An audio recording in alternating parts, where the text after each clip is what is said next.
Students, मैं पूनम राय। आज इस वीडियो में हमने उन प्रश्नों को कलेक्ट किया है जो विभिन्न परीक्षाओं में पूछे गए हैं, जैसे यूपी पीसीएस है, स्टाफ नर्स है, आईएएस है, आरओ है, एआरओ है आदि परीक्षाओं में पूछे गए ये प्रश्न हैं, जिनको इकट्ठा करके मैं आपके लिए ले आई हूँ। इनमें पहला प्रश्न शुरू करते हैं। खिड़की का पर्यायवाची शब्द है। चार ऑप्शन दिया है: वातायन, बारी, दरीचा और उपर्युक्त सभी। तो यूपी पीसीएस की परीक्षा में पूछा गया ये प्रश्न है, जिसमें उस समय उन्होंने ए ऑप्शन को अर्थात वातायन को सही माना था, लेकिन तीनों ही ऑप्शन सही हैं। वातायन, बारी और दरीचा, ये तीनों ही ऑप्शन सही हैं। उस समय सिर्फ ए को सही माना गया था। अगला प्रश्न है, व्योम का पर्यायवाची नहीं है। अंतरिक्ष, अंबर, पीयूष और नभ। तो इसमें पीयूष जो है वो अमृत का पर्यायवाची है। सुधा, अमीय इसके और पर्यायवाची होते हैं, लेकिन यहां पूछ रहा है व्योम। तो व्योम का पर्यायवाची जो है वो नभ है। इसका अन्य पर्यायवाची हो जाएगा नभ, गगन, व्योम, अंबर आदि। अगला प्रश्न है, आंख का पर्यायवाची है।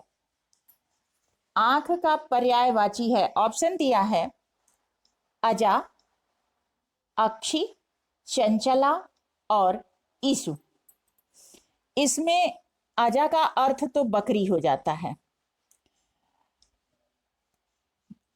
और अक्षी का मतलब हो जाएगा आंख। ये हमारा इसका सही पर्यायवाची है।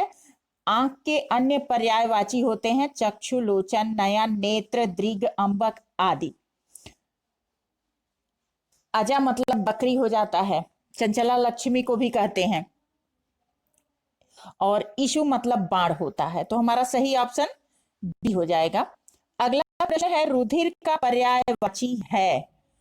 रुधिर, ऑप्शन है पथ, रसाल, लहू और अर्णव। अर्णव मतलब होता है समुद्र। लहू, ये रुधिर का पर्यायवाची हमारा हो जाएगा सी ऑप्शन, लहू। रक्त शोणित भी इसका पर्यायवाची है। बाकी पथ मतलब रास्ता हो जाएगा। रसाल आम को भी कहते हैं। तो इस तरह से हमारा सही ऑप्शन सी हुआ। अगला प्रश्न है, परिवार का पर्यायवाची है। गृह, कुटुंब, भवन, आगार। तो गृह, कुटुंब, भवन और आगार में हमारा सही ऑप्शन बी होगा, कुटुंब। ये परिवार का पर्यायवाची है। इसका अन्य पर्यायवाची हो सकता है कुनबा, खानदान इत्यादि। बाकी इसके पर्यायवाची नहीं है। अगला प्रश्न, वसुंधरा का पर्यायवाची है। क्षिति, रत्नाकर, कलाधर और दिनकर। दिनकर कहते हैं सूर्य को, कलाधर कहते हैं चंद्रमा को और रत्नाकर कहते हैं समुद्र को। यहां क्षिति जो है ये वसुंधरा का सही पर्यायवाची है।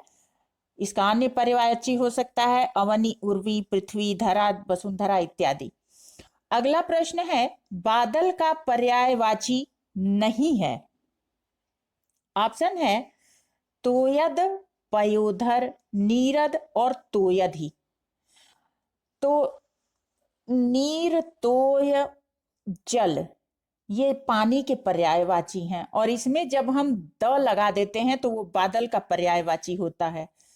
तोयद, जलद, नीरद आदि। और पयोधर मतलब जल को धारण करने वाला। तो ये तीनों पर्यायवाची जो हैं वो बादल के हैं। पूछ रहा है कि कौन सा बादल का पर्यायवाची नहीं है, जिसमें धी लगा देते हैं तोयधि, ये समुद्र का पर्यायवाची हो जाता है। तो ये बादल का पर्यायवाची नहीं होता है। इसी तरह से नीरधि, जलधि, तोयधि ये भी समुद्र के पर्यायवाची हो जाएंगे। तो यहाँ पे तोयधि है सही ऑप्शन। अगला है, व्योम का पर्याय है। ऑप्शन है आम्र, कौवे, अंबर और अग्नि। आम्र मतलब होता है आम। और ऑप्शन पूछ रहा है कि व्योम का पर्याय है। व्योम का पर्यायवाची यहां हो जाएगा अंबर, क्योंकि बाकी इसके पर्यायवाची नहीं है। अगला प्रश्न है, पर्यायवाची दृष्टि से एक युग्म अशुद्ध है। एक दूसरे के पर्यायवाची हैं, यहां कुछ जोड़े दिए हुए हैं जिनमें है गंगा, जाह्नवी, पानी, पाड़ी, गृह, सदन, मयूर और केकी। तो मयूर को केकी भी कहते हैं, ये ऑप्शन सही है।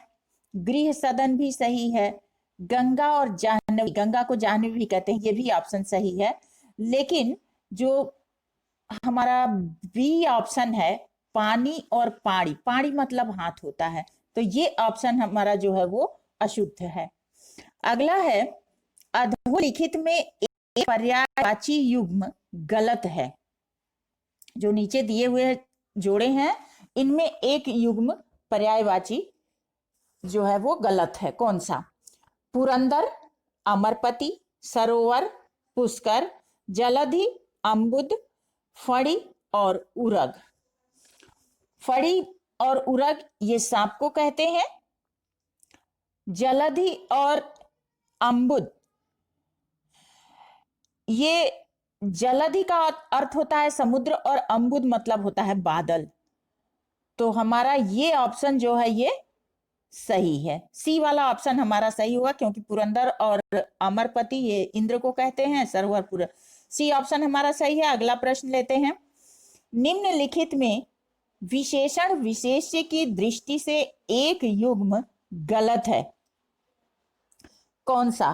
क्रोध, क्रुद्ध,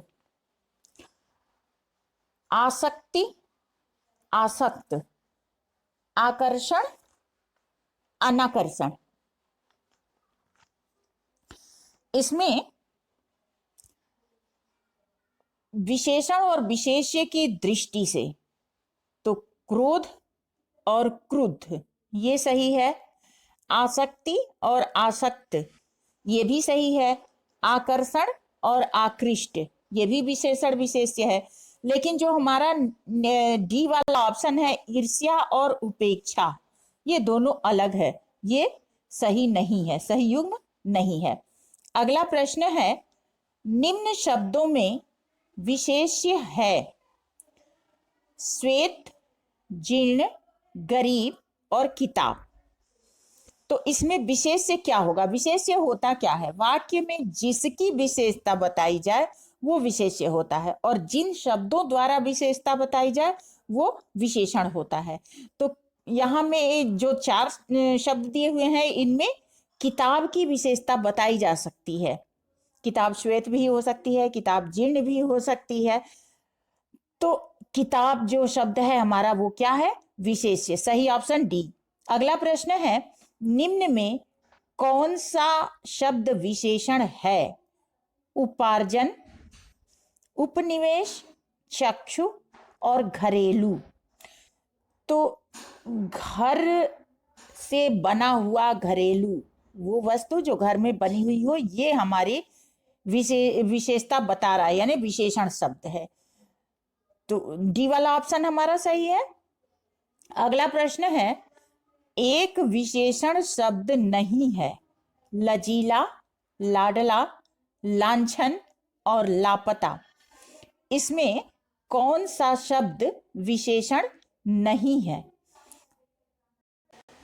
इसमें लजीला, लाडला और लापता ये विशेषण शब्द हैं, लेकिन लांछन जो है वो विशेषण नहीं है। अगला प्रश्न है, युद्ध देखकर अशोक का कठोर हृदय मोम जैसा पिघल गया।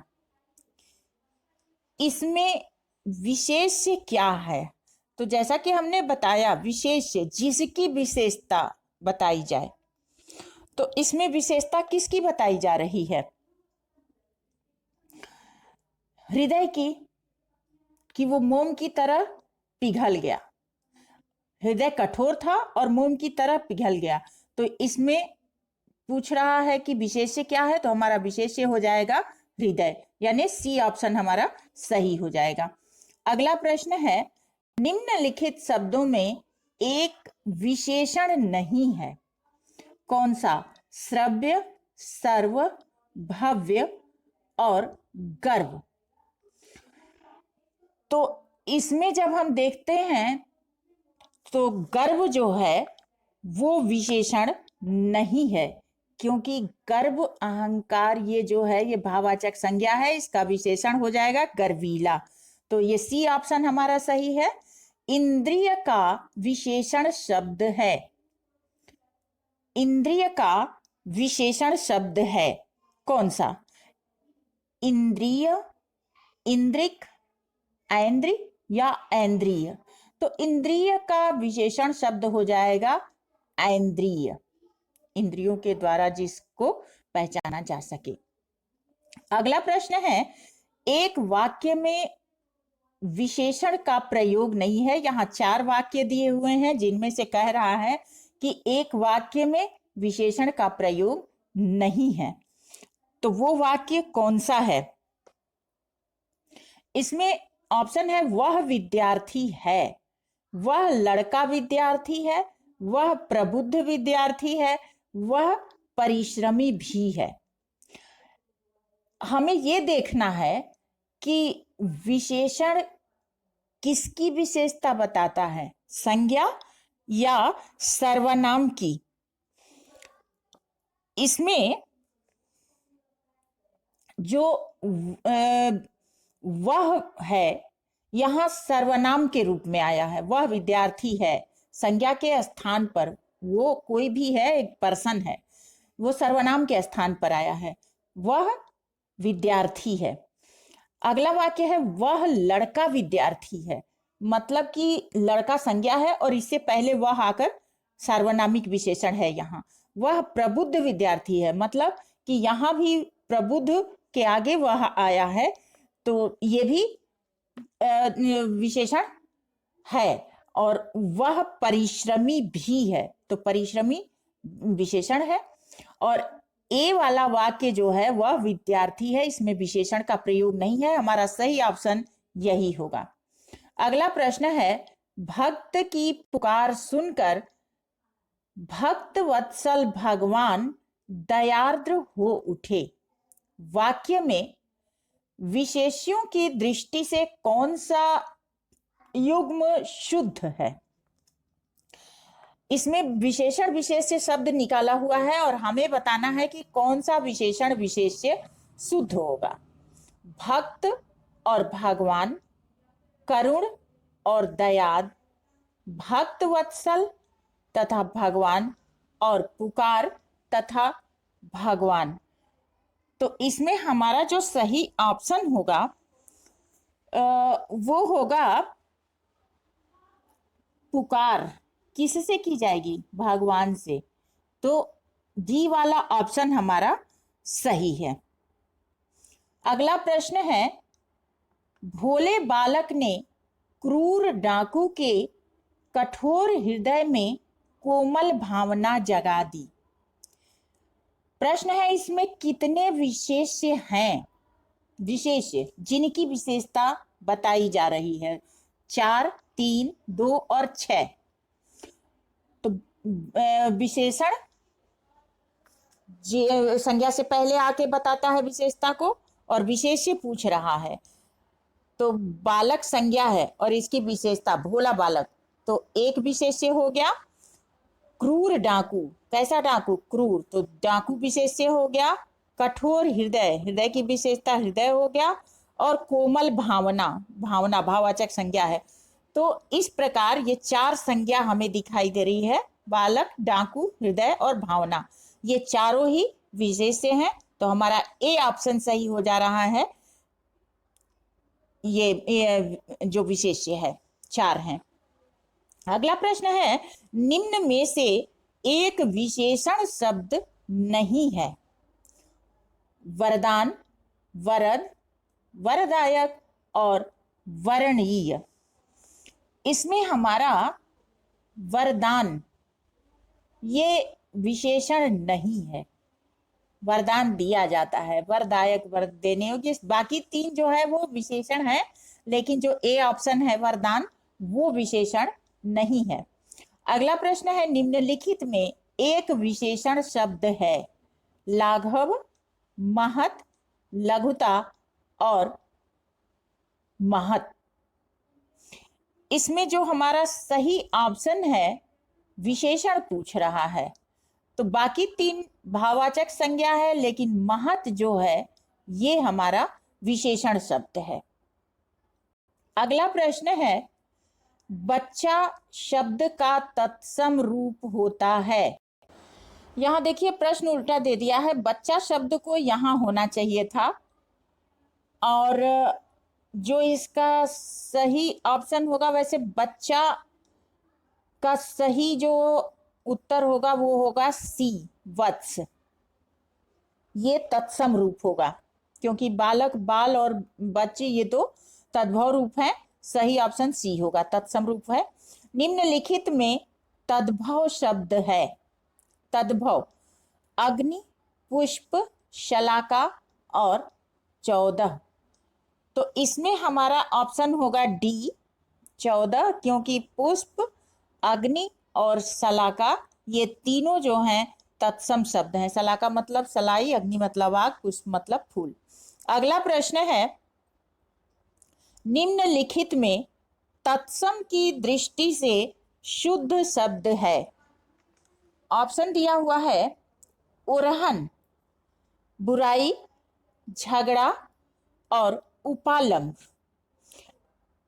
उरहन, झगड़ा, बुराई और उपालंब, इसमें सही ऑप्शन पूछ रहा है, तो हमारा सही ऑप्शन होगा उपालंब। ये सही ऑप्शन होगा, क्योंकि बाकी तद्भव शब्द हैं। अगला है, उच्छ्वास का तद्भव रूप होगा। उच्छ्वास शब्द का तद्भव रूप क्या होगा? ऑप्शन है श्वास, प्रश्वास, उश्वास और निःश्वास। तो इसका सही ऑप्शन होगा उश्वास, सी। ये हमारा तद्भव रूप होगा, बाकी सब तत्सम रूप हैं।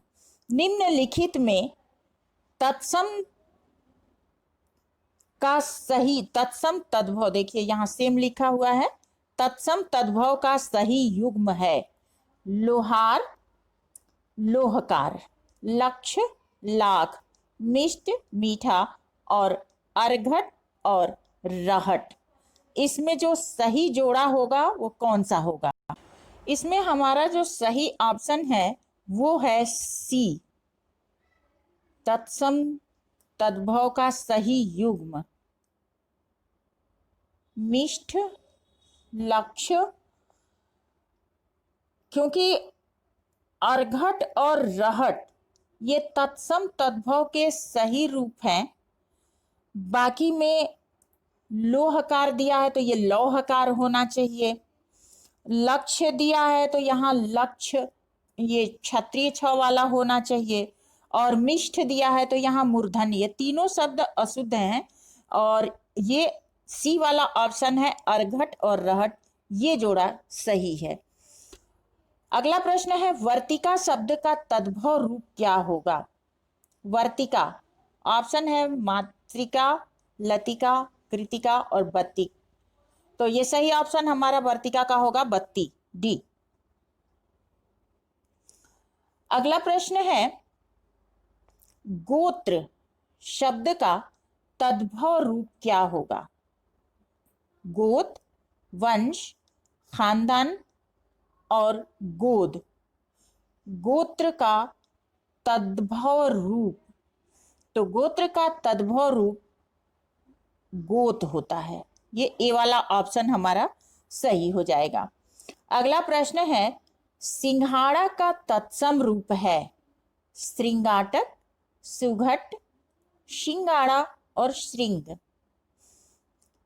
इसमें जो हमारा सही ऑप्शन होगा वो होगा ए, सिंघाड़ा को कहते हैं श्रृंगाटक, ये तत्सम रूप है। अगला प्रश्न, निम्नलिखित में से तत्सम शब्द हैं गोपाल, घर, कपूत और सूत। तो इसमें हमारा सही ऑप्शन होगा गोपाल, ये तत्सम शब्द है, गायों को पालने वाला गोपाल। अगला प्रश्न है भभूत का तत्सम रूप क्या होगा? भभूत का तत्सम रूप, ये बार बार देखिए लिख दिया है, तत्सम रूप पूछा है, तो इसका तत्सम रूप होगा विभूति। सही शब्द ये होगा, सही ऑप्शन। अगला प्रश्न है वाक्यांश से जो स्त्री सूर्य न देख सके, इस वाक्यांश के लिए एक शब्द क्या होगा? विदुषी, अलक्ष्या, असूर्यम पश्या और शास्त्रज्ञा। तो इसके लिए सही जो ऑप्शन होगा वो होगा सी, असूर्यम पश्या, जो स्त्री सूर्य भी न देख सके। ये संस्कृत का शब्द है क्योंकि पश्या जो है वो स्त्रीलिंग के लिए आता है। अगला है अज्ञ का क्या अर्थ है? अज्ञ, ज्ञ मतलब जानना, अ मतलब नहीं। तो इसके आधार पर सही वाक्यांश के लिए एक जोड़ लीजिए। जो कुछ भी नहीं जानता हो, जो सब कुछ जानता हो, जो बहुत थोड़ा जानता हो, और जो जानता भी हो और नहीं भी जानता हो। तो इसका जो सही ऑप्शन होगा, जो कुछ भी नहीं जानता है, वो है अज्ञ। अगला है जिसका निवारण अत्यंत कठिनाई से किया जा सके, उसे एक शब्द में क्या कहेंगे? जिसका निवारण बहुत कठिनाई से किया जा सके, उसे एक शब्द में हम कहेंगे अनिवार, निर्निवार, कुनिवार और दुर्निवार। हाँ, दुर्निवार, ये सही ऑप्शन सी हमारा है, दुर्निवार, जिसका निवारण अत्यंत कठिन हो।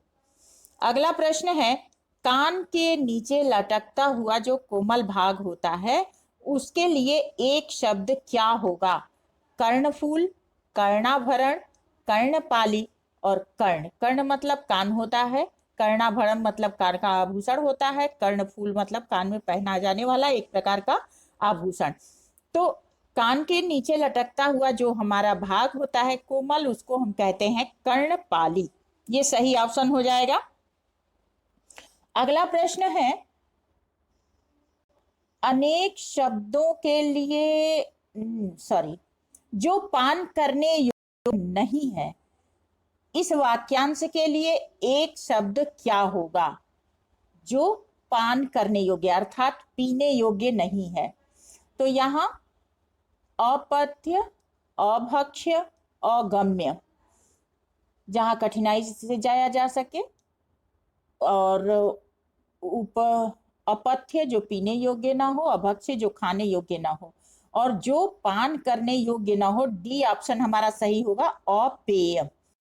अगला प्रश्न है अनेक शब्दों के लिए एक शब्द जो विकल्प दिए हुए हैं, इनमें से कौन सा गलत है? यहाँ 4 ऑप्शन दिए हुए हैं। जंगल की आग दावानल, आगे की सोचने वाला अग्रगामी, समुद्र की आग पड़वानल और पेट की आग जठराग्नि।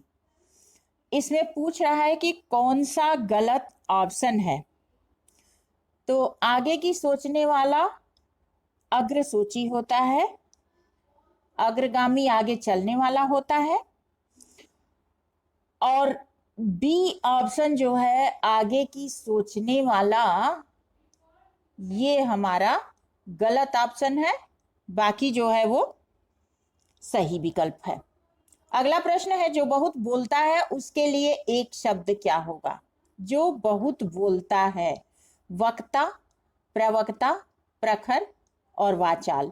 तो हमारा सही ऑप्शन हो जाएगा सी, वाचाल। जो भेदा या तोड़ा न जा सके, ये हमारा अगला प्रश्न है। जो भेदा या तोड़ा न जा सके के लिए एक शब्द क्या होगा? दुर्भेद्य, अभेद्य, संवेद्य और नैवेद्य। तो इसके लिए सही ऑप्शन हमारा होगा अभेद्य, जिसे भेदा न जा सके। अगला प्रश्न है जिसका कोई शत्रु ही न हुआ हो, इसके लिए एक शब्द क्या होगा? अजात शत्रु, शत्रुघ्न, शत्रुहीन, और शत्रुविहीन।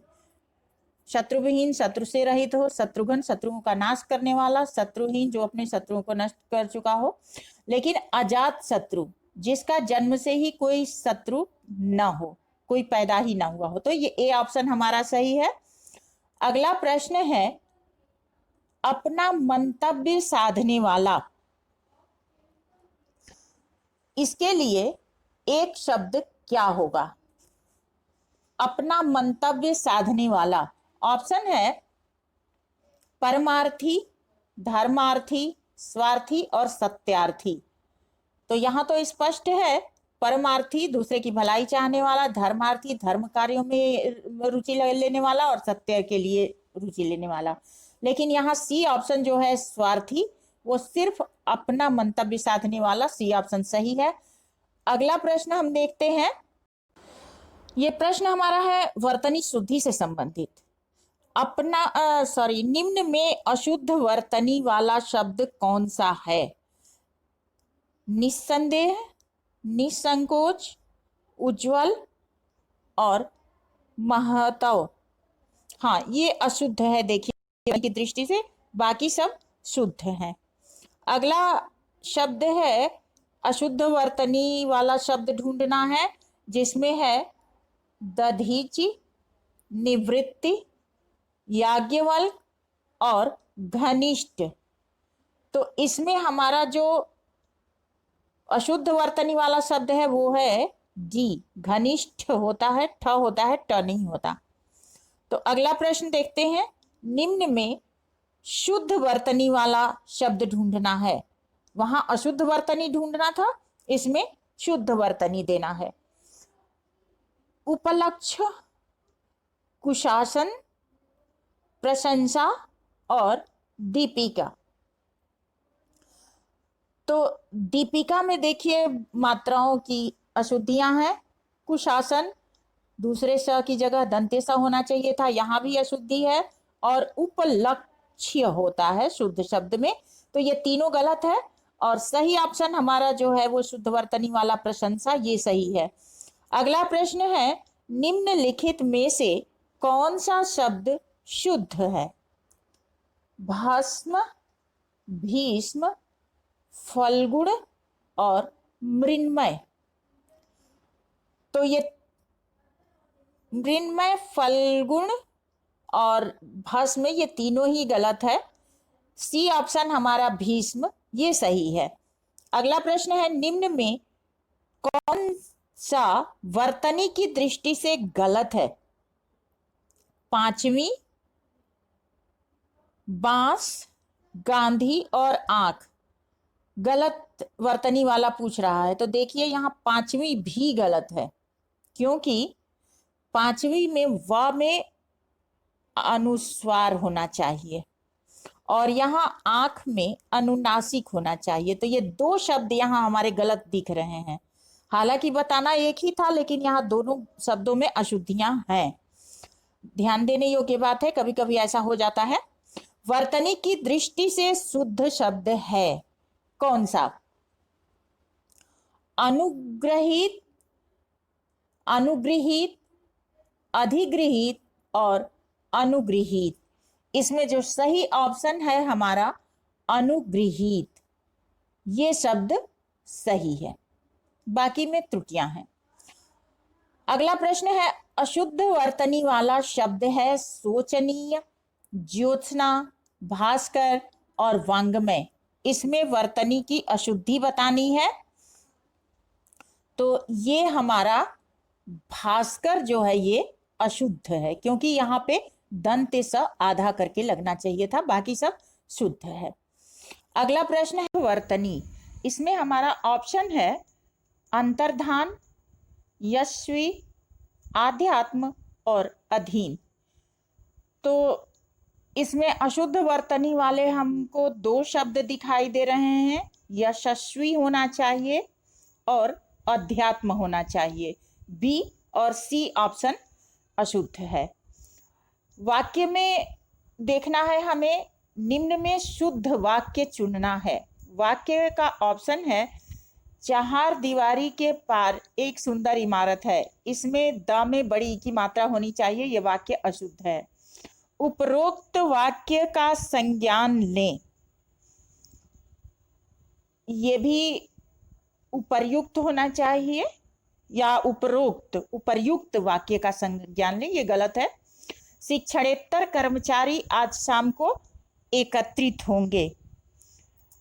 शिक्षणेतर कर्मचारियों को आज शाम शिक्षणेतर कर्मचारी आज शाम को एकत्र होंगे। शिक्षणेतर कर्मचारी, शिक्षणेतर, यहाँ त जो है ये डबल होना चाहिए, इसमें भी अशुद्धि है। और हमारा शुद्ध वाक्य जो है ये लास्ट वाला डी है। यह कार्य अत्यंत महत्वपूर्ण है, डी ऑप्शन सही है। अगला वाक्य है, उसे मृत्यु दंड की सजा मिली में क्या अशुद्धि है? ऑप्शन है, संस्कृत के शब्दों का प्रयोग हुआ है, विदेशी शब्द सजा का प्रयोग हुआ है, दंड और सजा समानार्थी शब्दों का प्रयोग हुआ है, और कोई अशुद्धि नहीं है। तो यहाँ दंड और सजा का समानार्थी प्रयोग हुआ है, वाक्य में यही अशुद्धि है। वाक्य होना चाहिए था, उसे मृत्यु दंड मिला या फिर उसे मृत्यु की सजा मिली। तो ये वाक्य हमारा अशुद्ध है, सी वाला ऑप्शन सही है। अगला वाक्य है, निम्न में एक वाक्य शुद्ध है। ऑप्शन है, चरखा काटना चाहिए। चरखा नहीं काटा जाता, सूत काटा जाता है, तो ये वाक्य अशुद्ध है। उसने मुक्त हस्त से धन लुटाया। उसने मुक्त हस्त ही पर्याप्त है, इसमें से नहीं लगना चाहिए, अशुद्ध है। हमारे यहाँ तरुण नवयुवकों की शिक्षा का, तरुण के साथ नवयुवक, ये भी अशुद्ध है। और डी ऑप्शन सही है, मुझसे यह काम संभव नहीं है, डी वाला ऑप्शन हमारा शुद्ध है। अगला है, निम्न में से कौन सा वाक्य शुद्ध है? राम और श्याम संबंधी चर्चा, राम और श्याम से संबंध चर्चा, राम और श्याम विषयक चर्चा, और राम और श्याम से संबंधित चर्चा। इसमें जो हमारा सही ऑप्शन है वो है बी, राम और श्याम से संबंध चर्चा, संबंध। तो आज के लिए इतना ही काफी।